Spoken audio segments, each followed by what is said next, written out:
Hello, everyone, and welcome to Fanfield Motorsports Podcast. I am back this week. Alongside me is Colton Cranmore, and below me, as always, is Nathan Ball.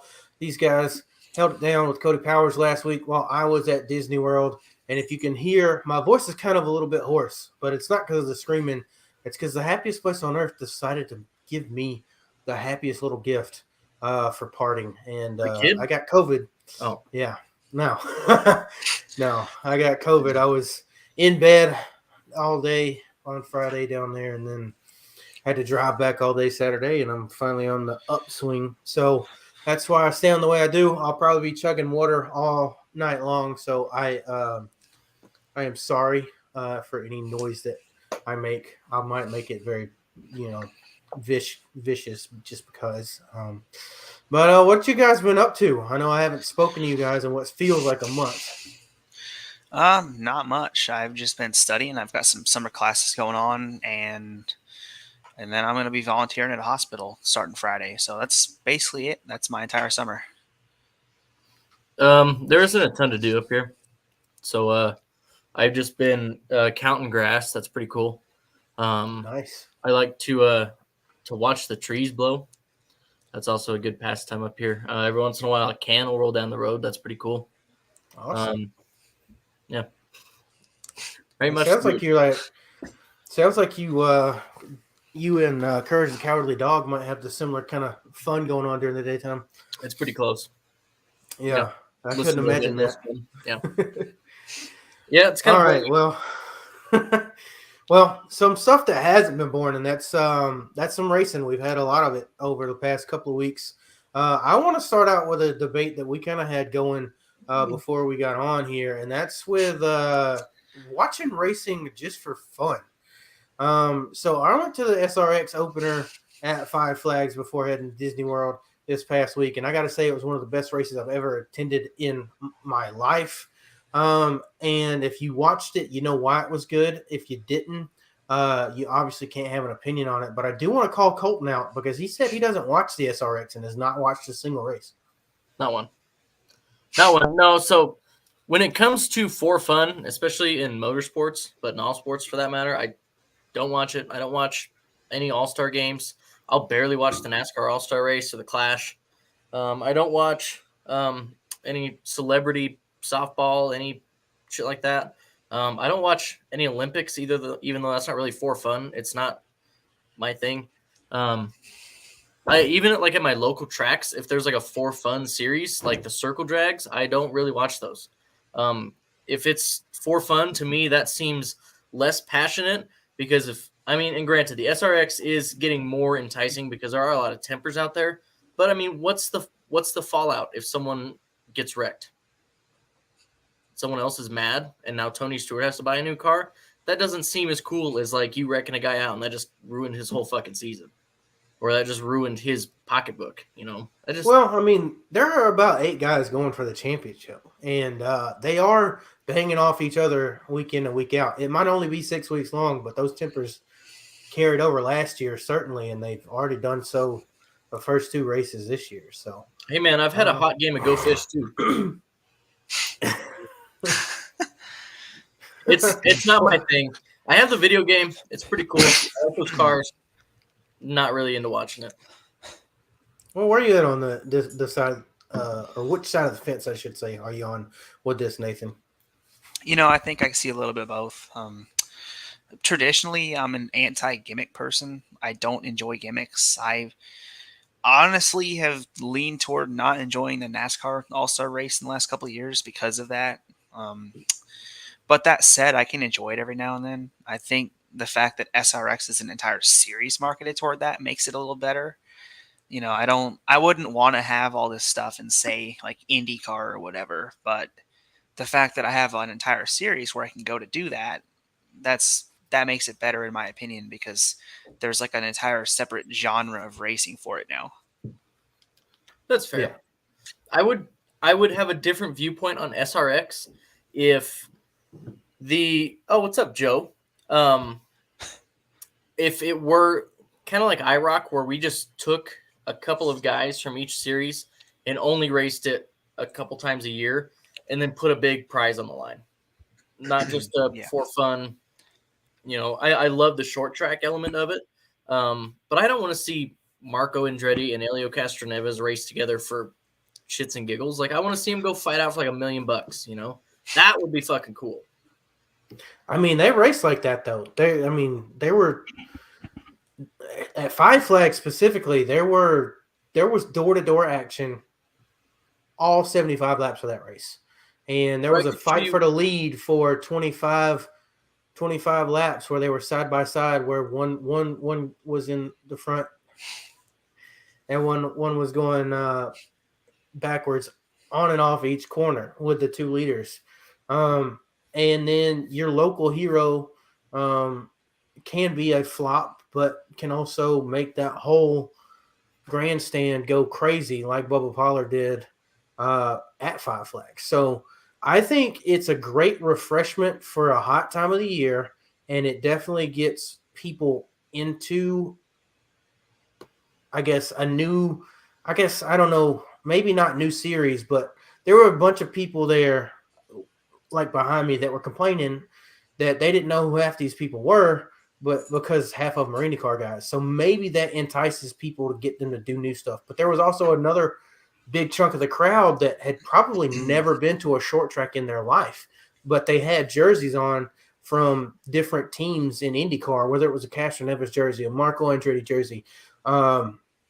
Even I saw some Ernie Francis Jr. shirts and stuff like that. So I think it's a great way to get people to short tracks. And I think that's overall where we should focus as a group to get people to big tracks, no matter the series, particularly in America. So I think it's a success. I don't see, I guess, understand why you wouldn't want to watch it, but I also don't know why you don't, if that makes sense. Yeah, I can agree with that. I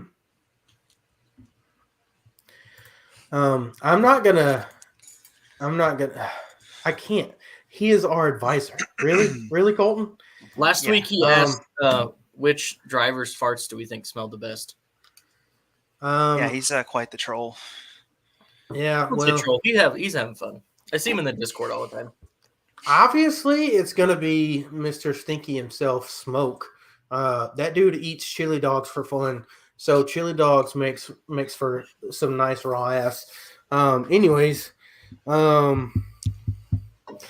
let's move on.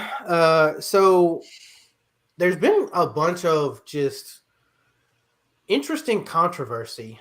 Formula One is going to Silverstone this weekend. Their home GP as a sport at Silverstone, and then they're going for their summer break. I do believe where they're going to have 2 to 3 weeks off before we head to Spa, and that's something that we see traditionally. Silverstone has become a great circuit. As it's, I guess, not really aged, but as the cars have been progressing since the hybrid era, I think the new layout has been very much better than it started off in 2010.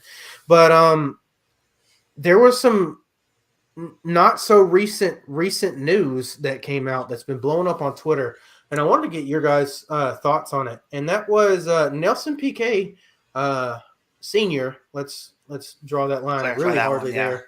Apparently last year said a racial slur when talking about arguably one of, if not the, depending on who you ask, greatest Formula One driver of all time.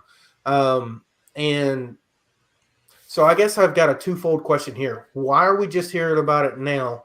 And secondly, why do we entertain some stuff that comes after this? So firstly, why are we just hearing about this now, a year after it happened? I feel like it's because of Nelson Piquet's, his public figure in Brazil. From the outside, I thought this too. I wouldn't have known this unless I was told. I would have thought, he's a 3-time champion, so I figured, Brazil's going to love him, but I guess not, because, he's always had beef with arguably Brazil's, it's like their favorite athlete in Senna. So he's always kind of been on the other side of that. And as you know, he said some things that were not very nice in the past in regards to pretty much anything and everything. So it seems like his status as a public figure there is kind of not liked. So I think that that's probably a reason why people didn't really pay attention. I didn't know there was a Nelson Piquet Sr. until today. Well, we know that you don't know much about Formula One, but I do have to ask. He's been allowed on the paddock, but within the last calendar year, we've seen him at a couple of races and stuff like that.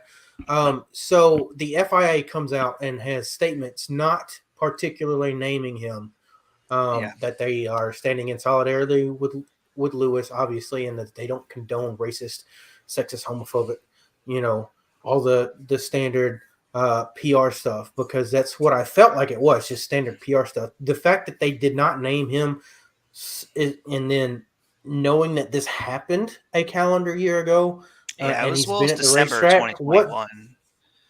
So what's your thoughts on that, Colton, as them not, I guess, shoving him out, but just kind of acknowledging it enough for the PR? I mean, they're really trying to cover their ass on both ends, it sounds like. They're trying to keep the reputation with PK, while simultaneously showing the rest of F1 that, hey, we don't like this. It's no different than your boss playing favoritism, right, with employees, and then in a meeting saying, hey, we don't play favoritism, and then blatantly fucking doing it again, right? Right. I think it's a little bit of that going on here. I think they're kind of giving him a very, very soft slap on the wrist, or no slap on the wrist at all, and just kind of waving their finger at him while also saying, it's all right, Nelson, patting him on the back and we're not going to oust you, just don't do it again. That's kind of what it sounds like. Right. Yeah. Well, what I was trying to say before, I didn't want to get in the middle of it, but was that this was said in December of 2021. So this was well after the season had ended. And I've read somewhere saying that he had not attended a race since 2018. So I think part of it is just, I'm not sure when it came out or how it came out, but it did come out, I guess, a week ago. And I think F1 did say they're trying to revoke his paddock access. Okay. Because I think every former champion has a lifetime paddock access thing.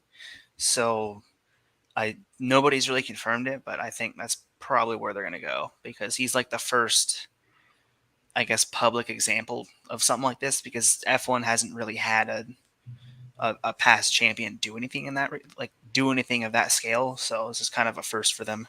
Yeah. Well, everything that I've seen, I haven't dug into anything because of being on vacation and obviously my fucking condition right now. I just see him, walking, signing autographs and stuff, and some video clips and stuff like that. So I just assumed that he still had access. So I'll go ahead and call myself out on not doing the research and not knowing that was a thing. So thanks for saying something about that, Nathan. My other side of this is a lot of stuff was said on Twitter, specifically, I guess in the last 24, 48 hours, that I saw that was really annoying to me. And that was the howgotcha comments on Twitter, oh, you mean Max's father-in-law? Oh, you mean Danny's father-in-law? Oh, what about well, if Nelson Piquet Sr. can say this, well, what about Nelson Piquet Jr.? What about Julia? And I forget what his other daughter's name is that's dating Max, but I've seen all of that, and I got to ask you guys thoughts and why. Oh man, I guess I'll go first. First of all, I don't agree with it because I feel like it's just a blanket generalization. I think that it's just a thing that people need to work on. They say, hey, we don't want to generalize certain people, and then they go out and do that themselves. But secondly, I don't like to call out fan bases in particular, but if anyone's been on social media in the past year, that F1 fans are absolutely nuts. I've seen tweets from years ago calling Max Verstappen a racist for whatever reason. I don't even know where that comes from. I don't know where they get this from. It's just from their own minds. And I feel like it's more or less the same thing. They see something that they don't like, and it's confirmation bias. Even if he had nothing to do with what Nelson Piquet Sr. said, they're just like, well, he's associated with them, so throw him in there. I feel like it's just they're not necessarily jumping the gun. They're just trying to support something that they want to believe, but it isn't necessarily supported by fact. As I was listening to you, Nate, yeah, I noticed right behind you there's Wheel of Fortune yeah, going there on. is. Yeah, I mean, and that just kind of ties into what I said earlier, right? They're not trying to actually acknowledge what went on. They're just trying to kind of make a stance so that if anything does happen again in the future, they can affirmatively say, okay, here's where we stand. This is why we're doing it this way, as per our recent comments, and if the news is true that he hasn't been to a race since 2018, how much can they do? Their hands are kind of tied unless he's regularly or semi-regularly attending races. Yeah. Well, with that being said, let's come back across the pond and we'll talk about Nashville. Nashville had 3 races this weekend on the concrete, 1 and a third mile tri-oval, and I think we can all agree that we were pleasantly surprised last year with the Ally 400 weekend. Do we blanket statement say that we were pleasantly surprised this year, or did we kind of expect what we saw? Go ahead, Colton. So I was pleasantly surprised last year because of the racing that it gave us with the Gen 6 and with that package. I thought it put on a great race because it was worn out. There was less dirty air. We did have that big problem with the brake rotors in the Cup race. The Xfinity put on a great show. I was happy last year. This year, I almost say the next gen kind of put it a step back because of the dirty air problem. I am so sick of hearing dirty air.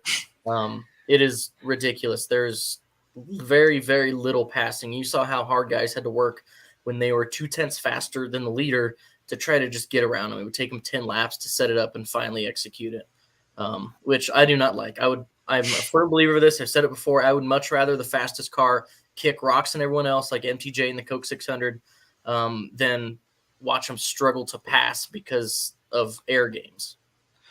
Yeah, I mean, I'll agree with that. I think the track itself was really good. Like the resin, everything, like it was a good track. It was prepared for racing well. I think that even with the next gen's problems, it put on a decent race. It's just, like you said, it was a little bit tougher than it was last year to run behind the guy because you saw it in stage 1. The 11 was clearly quicker than the 19. And I think it was like 20 or 30 laps where he just ran behind him for that much time. He was a couple tenths back, and every time you go to the bottom, he couldn't really get a pass done because, as you know, with the resin, the longer you go into a run, the further up you can go. Yeah. So his only option was to try to get to the right rear, and every time he would go up to the top, Truex would just sit there, and as long as he sat in the middle, Hamlin would start to lose ground because he would lose the nose of the car. So it's just, I mean, it's not easy, but I think the track itself did a really good job for the issues that the car brought. Yeah, I think overall it was obviously a little bit of a downturn to last year, but you can't expect something that was wickedly, awesome compared to your expectations going in year 1 to match that same hype in year 2. And if you do kind of expect that kind of stuff, you're setting yourself up for failure.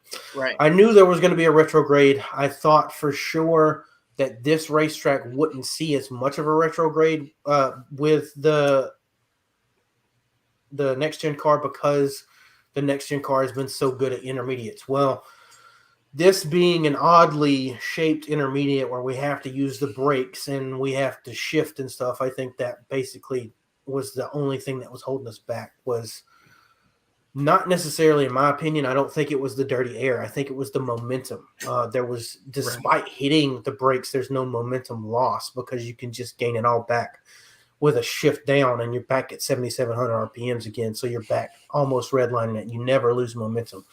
I know we've talked specifically about shifting being a thing that we really don't like, numerous times on this show since the next gen came out. But I really think that this track would not suffer from the diffuser if we had a solid high gear that we raced in. I think it's a fair point. The only thing is, even if we remove shifting, there's still an air problem. Like I think even in stage 2, you saw the 4 car get behind Allmendinger all many are just chopped down like that. The 4 just boom, way up the track, all over. I mean, every time the 11 got behind the 19, he would always try to move out over from around him, but he knew that the only way to stay close was to get right behind him because the middle was the fastest lane. And every time he would get close enough, he would just lose it all. And it's almost like a rubber band, if you will. Like get in the dirty air, you lose it all, you gain it all back, you lose it all again. And it's like, I think it's only a thing that happens on racetracks where where the grooves aren't equal per se. Like you can get around it at a multi-groove track, but if there's a place that say the middle is dominant or the bottom is dominant and you can't necessarily go anywhere else, I think that's probably where you're going to see problems. Like I think Michigan, Pocono, those are going to be rough races. Yeah, Michigan's probably going to be rough. Yeah, I think it's just a combination of both. Like we talked about it, especially after Martinsville. Like with what you said, Alex, there's no losing a corner. There's no getting an advantage on the guy in front of you because they mess it up. Because all they need to do is downshift and then stomp on it.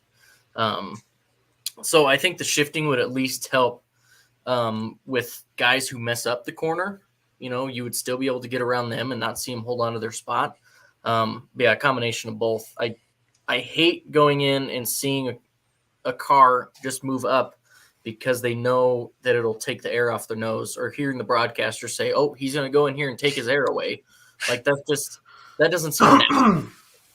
Well, I mean, that's always been the case. Like whether you want to admit it or not, the air on the nose will have always been a problem for the trailing car in any generation of car. It's just some of the tools that we've had in past cars went away and now they're coming back, or now we have new tools like with the shifting and stuff like that.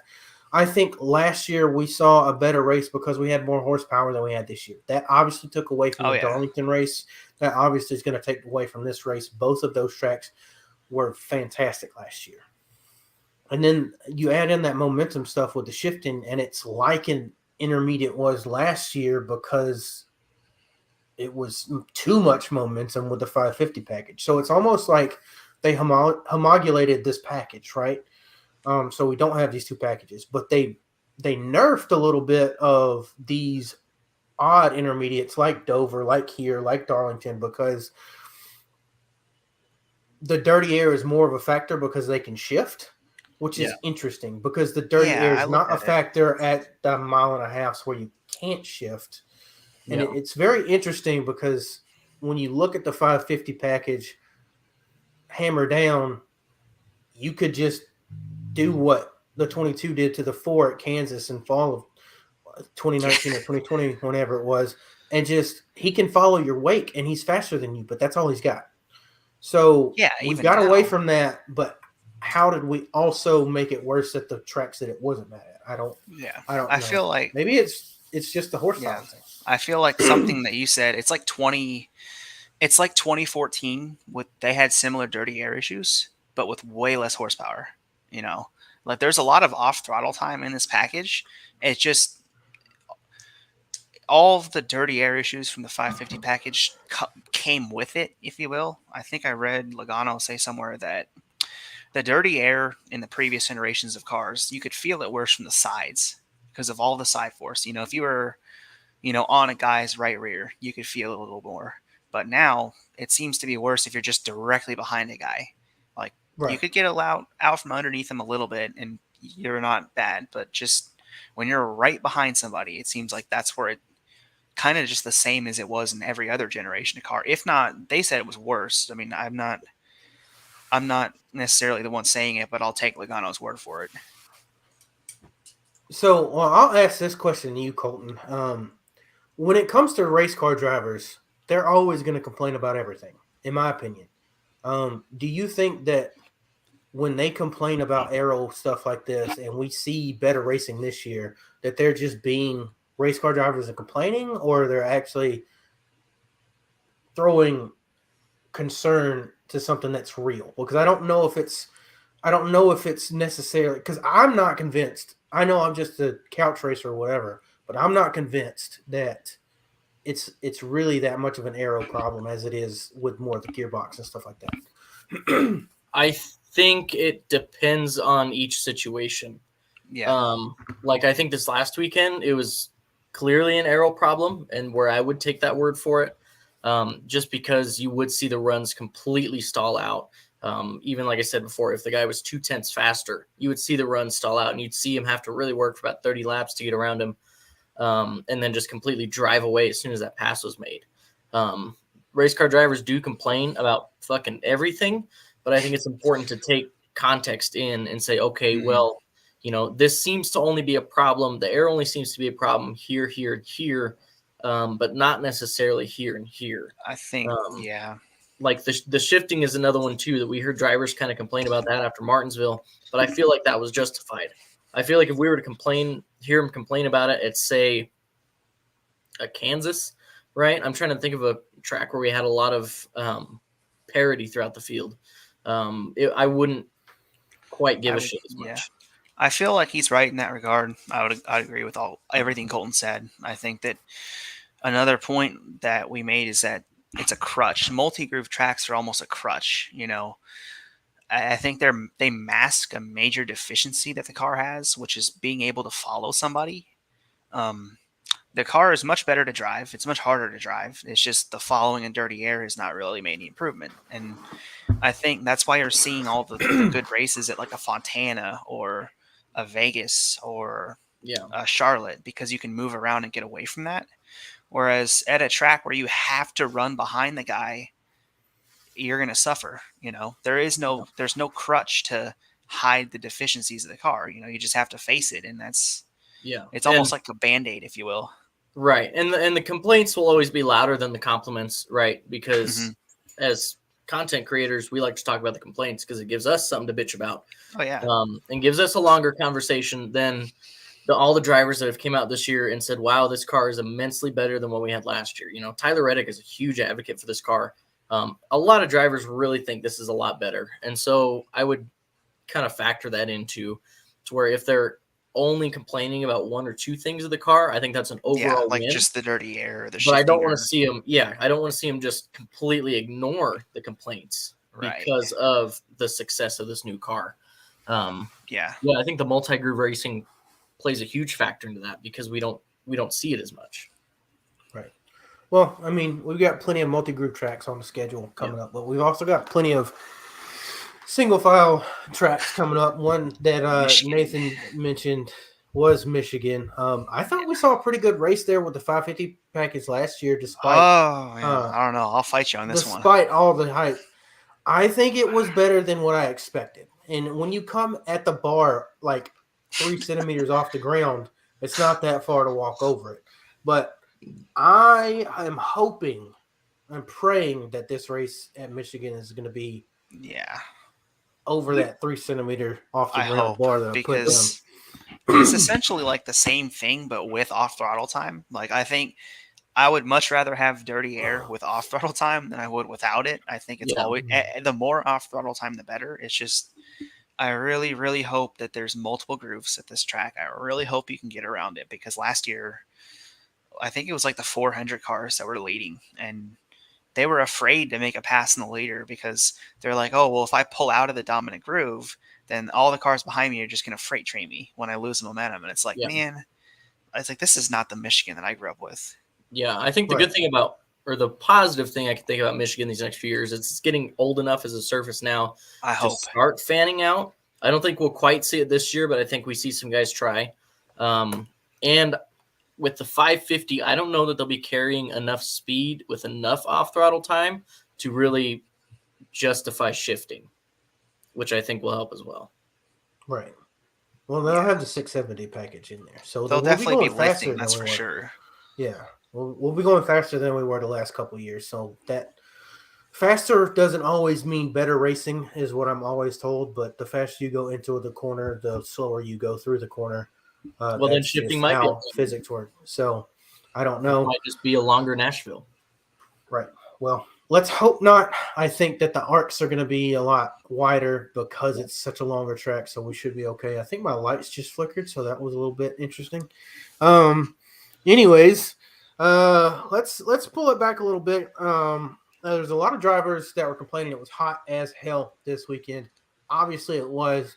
I put out a thing on our Twitter saying, if you don't think that you're going to have enough money to get enough waters there, since they're not allowed in coolers, just don't go to Nashville because it's super hot. A lot of people did show up, had what looked like 85-90% crowd.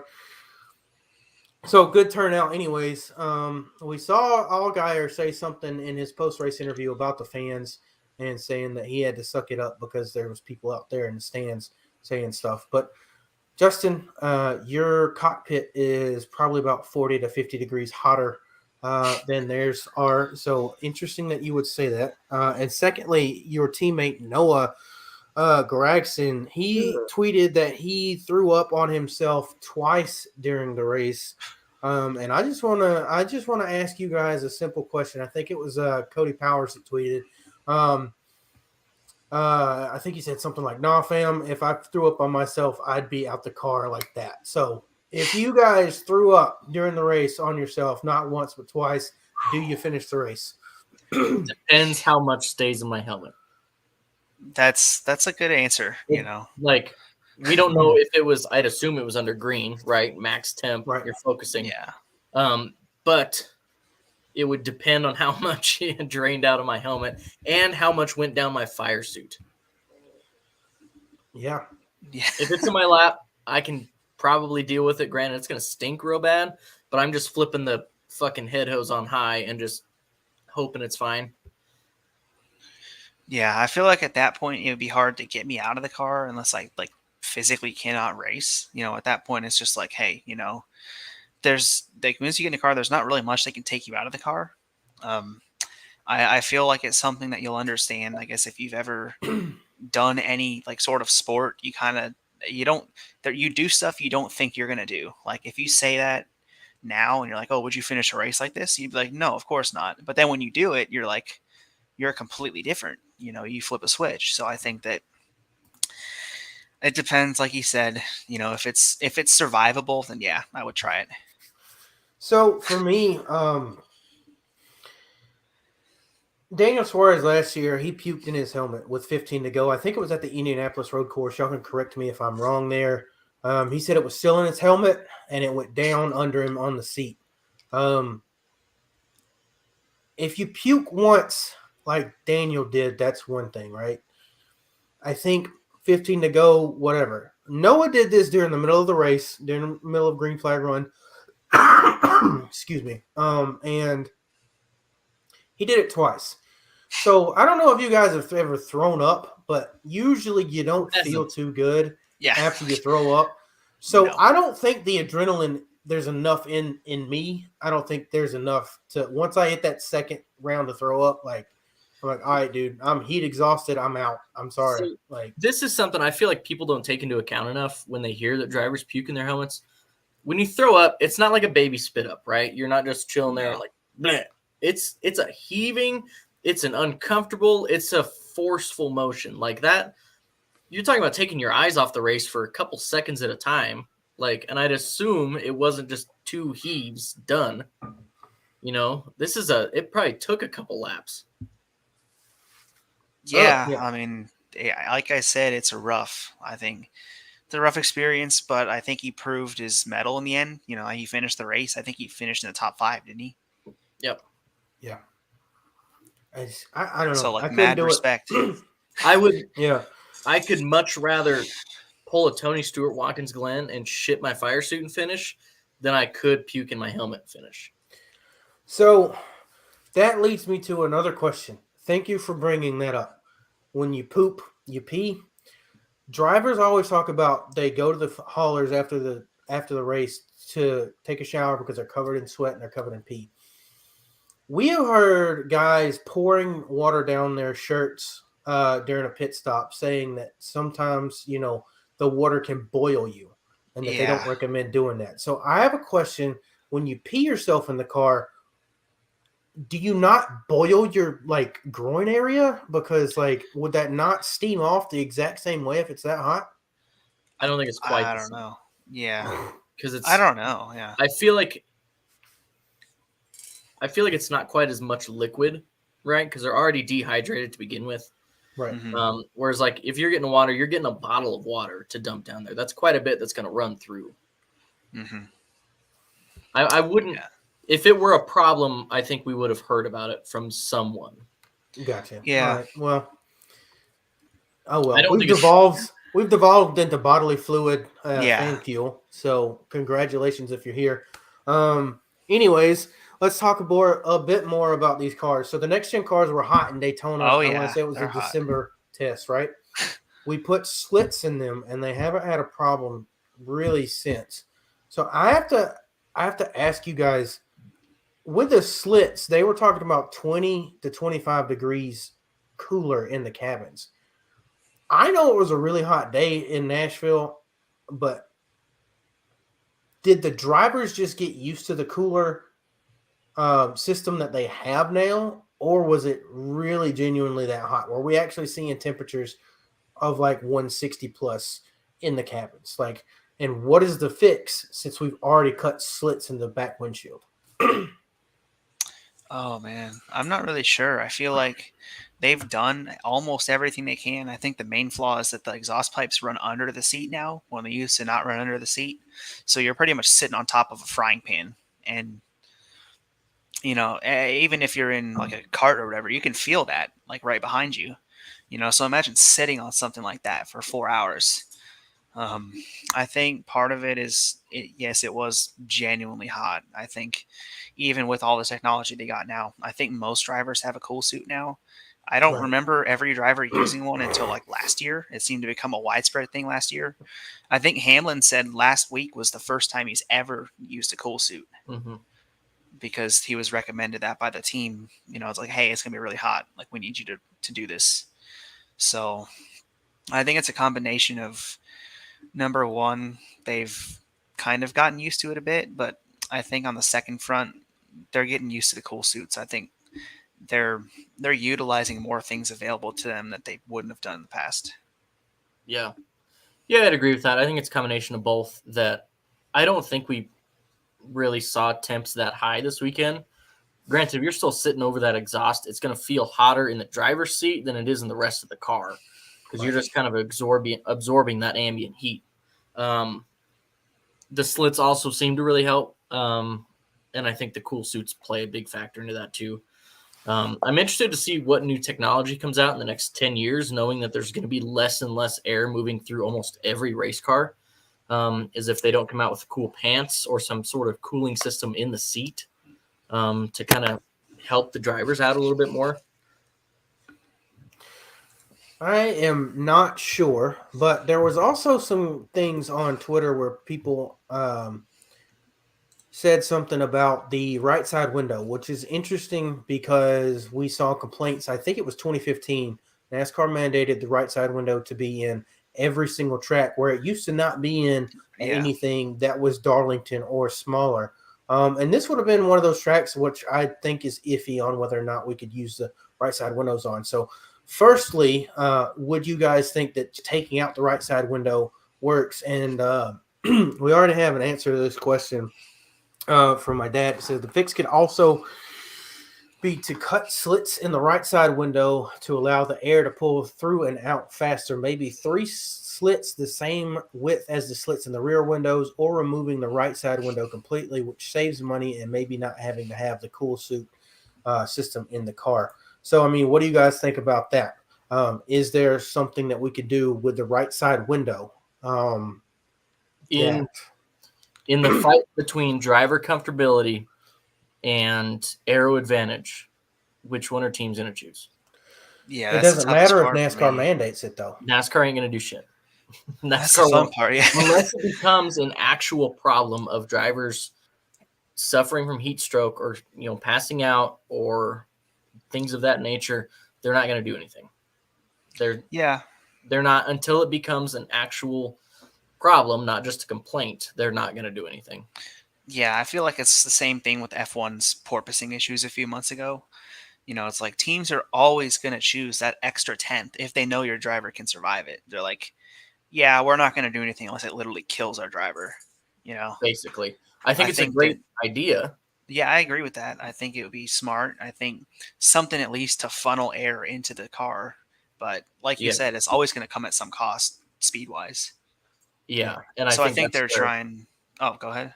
No, I'm just reiterating. Yeah.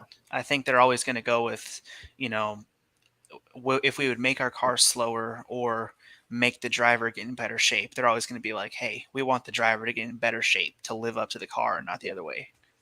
Yeah, and I think it would almost, that's kind of why I brought up the technology part too, is I think that's a more, I guess, realistic direction to see it going, is the cool seats or cool suits or whatever they decide to do with that. And it'd have to be a private kind of company that comes out with that.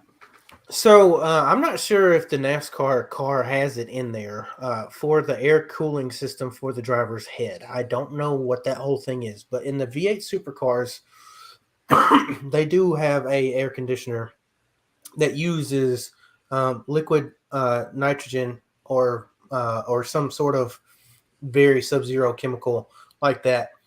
That is literally an ice box sitting in or behind in the car at or behind the driver that flows air into the fresh air line to use it to cool. And I think it cools them 10 to 15 degrees Celsius in there, it just on their head. So I don't know if we're using the same sort of system, but it could just be to where if we wanted to spend a little bit more money during the hotter months, we could have a second option. Yeah. But other than that. And the fact that we had to wait until one of the very last tests before the season started, before they even thought about driver comfortability, that says enough right there, too, that they didn't even think that the air was going to be a problem with that little air moving through the car and the heat and everything. Right. Yeah, it's going to be a while. Yeah, and, good thing is we don't have that many super hot races a year. We might get 2 or 3. Usually they're manageable. Right. It's always this time what we could always do, and looking at the schedule, we've got 6-10 more weeks of this hot stuff. I'd say Darlington's probably the cutoff. We're racing a night race at Darlington. We're racing a night race at Daytona. We're racing 3 more road courses, and road courses are usually not nearly as hot. In day race in Atlanta, it's going to be fucking. That's gonna be a tough one. Yeah, that's going to be probably the biggest strain on them, because they said that it was crazy for the 500 miler when it was 70 degrees outside. So that's that's going to be interesting. 92, 95. Right. So I'm looking at Michigan, Atlanta, and Pocono as the really only things that we have to get over in the next couple of weeks, because Road America, Indianapolis, and Watkins Glen shouldn't be too bad, because they never really are unless somebody's foot gets hot. So with that being said, we're talking about new technology was one of the things that Colton said lastly. I do have to ask have to ask something about the new technology that we have in these cars that we haven't even seen for the last 18/20 weeks. NBC, within the first week of their broadcasting, had told us more about this next-gen car than Fox did in their whole half-season run. Is that a woke or joke statement? Nate, do you want to go first? Yeah, I want to go with woke because I don't like what Fox has done recently. They haven't really given us much information regarding anything. So I think it's really cool to see NBC do all these graphics. And even on the rain delay, they did one of a cool suit. And I probably didn't even know what a cool suit looked like until NBC showed me that. So I'm enjoying everything. I'm enjoying the technology. It helps me learn as somebody that doesn't necessarily have a technical background. People on Twitter like Brian Murphy, they're very good with that kind of stuff. But even now, he was before, someone somewhere probably told him to stop. I think it's good because we need to know that stuff. People are interested in that, and not everybody has the background to where they know it already. Like somebody's going to teach it to them, and I think NBC is doing that. I think, that's 100% woke. I think NBC is just for the next couple of weeks going to be jumping up and down like a little kid, because Fox is essentially giving them free content. Right. Because all of this stuff should have been explained. The Clash and then the Daytona 500, where you have our most views out of the entire year. That should have been the 2 weeks to get everyone hooked on it and explain the next gen car. So that way we didn't have to still explain this come last weekend in June. Right. So NBC is happy because now they get all the stuff that Fox completely neglected while they were spending money making watermelon seed skits. One of the things that made Fox so great when they took over the contract in 2001 was the cutaway car. Was they would go through and say, oh, here's what's actually happening and show you the brake ducts and all the stuff in the car and why this broke and why it's important. NBC has taken that over because Fox is more interested in comic book characters and cartoons and Clint Boyer drinking beers. This is 100% woke. I'm excited to learn more about it, even though we should have already learned a lot of this stuff, and to actually see it in action, to see the close-up of the single lug and things like that. Yeah, I will go ahead and say that you brought up that this should have been done in the first 2 weeks. We should have been annoyed this past week because NBC was explaining the exact same thing that we already knew, but we weren't. A tweet that I saw was them praising the loose wheel diagram that they showed. And I think most of us who are not casual, who are diehard fans, as soon as they explained it on Fox with just words pieced together over the last couple of races, we knew what the pins were, what it looked like. We could imagine it in our brain because, we've been around race cars our whole life. But to have people praising NBC halfway through the season that are new NASCAR fans to finally understand why all these loose wheels are happening, that's really good for NBC. But like you said, it's a red flag for Fox coverage because they didn't really do their job. But there was one thing that really just made me giddy when I saw it this weekend, and that was when they explained the airflow into and out of the car.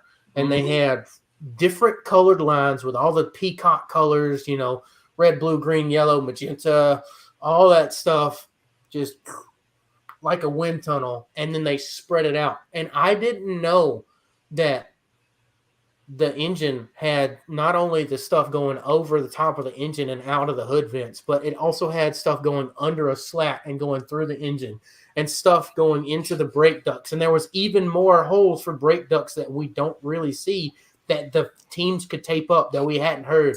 And I'm a diehard fan learning this stuff halfway through the season about this car. And I'm like, whoa. And I'm just like a little kid in the candy store because I'm so happy because all this new technical shit. Like I was going crazy.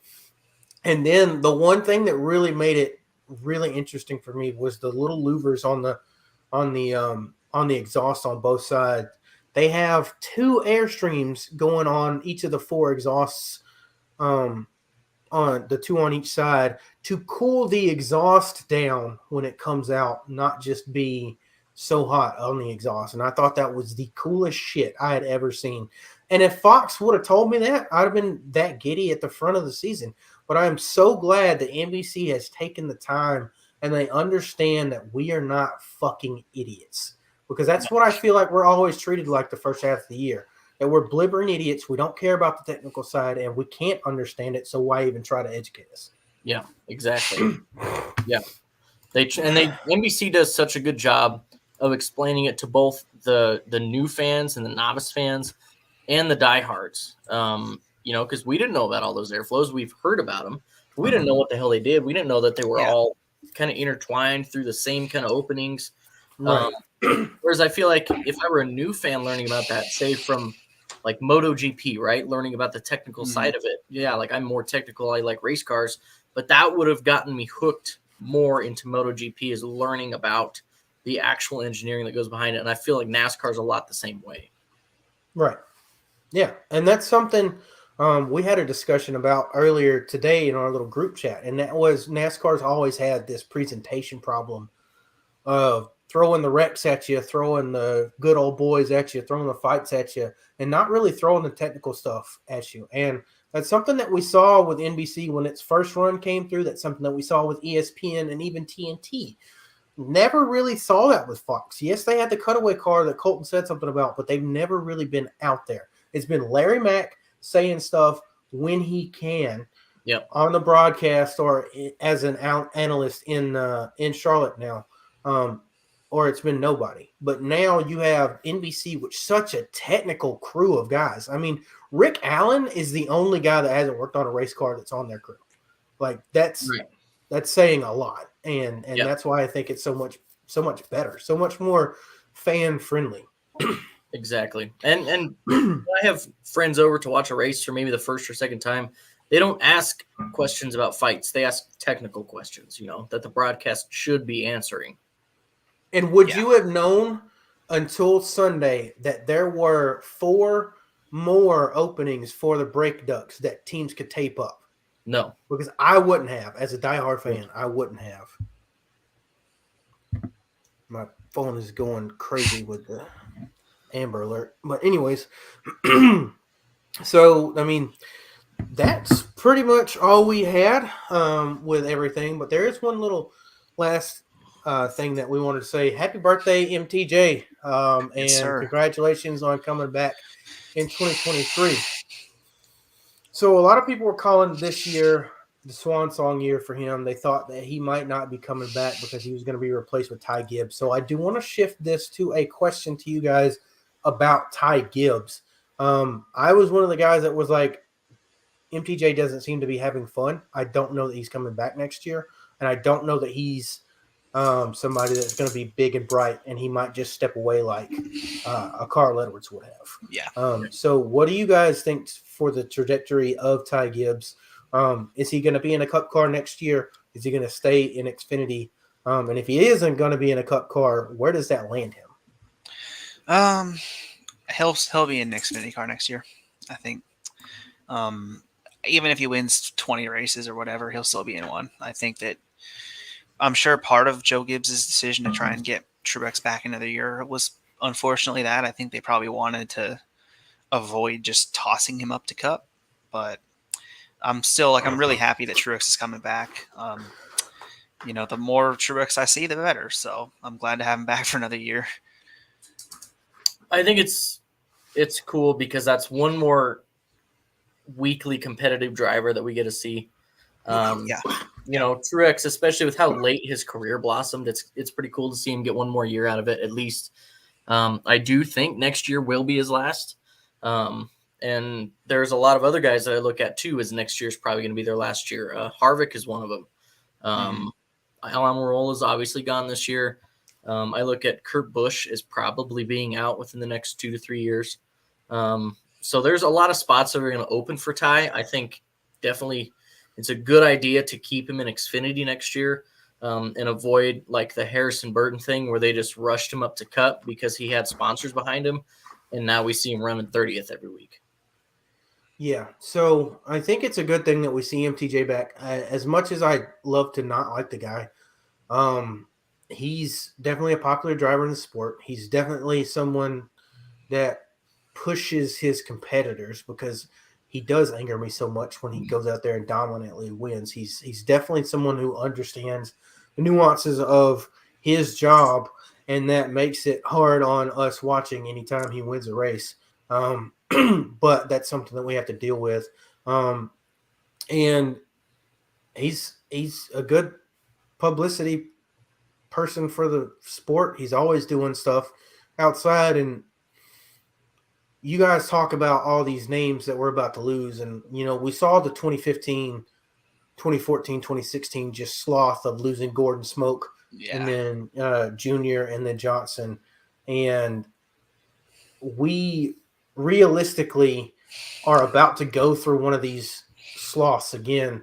I'd even throw Denny Hamlin and Brad Keselowski in there as my last to fall of this current veteran Cup guard.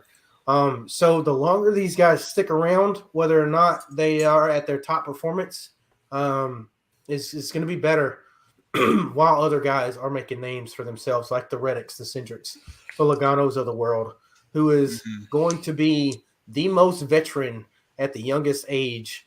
Like, he is a veteran of our sport, but I don't see him retiring anytime soon because of how young he is. I think,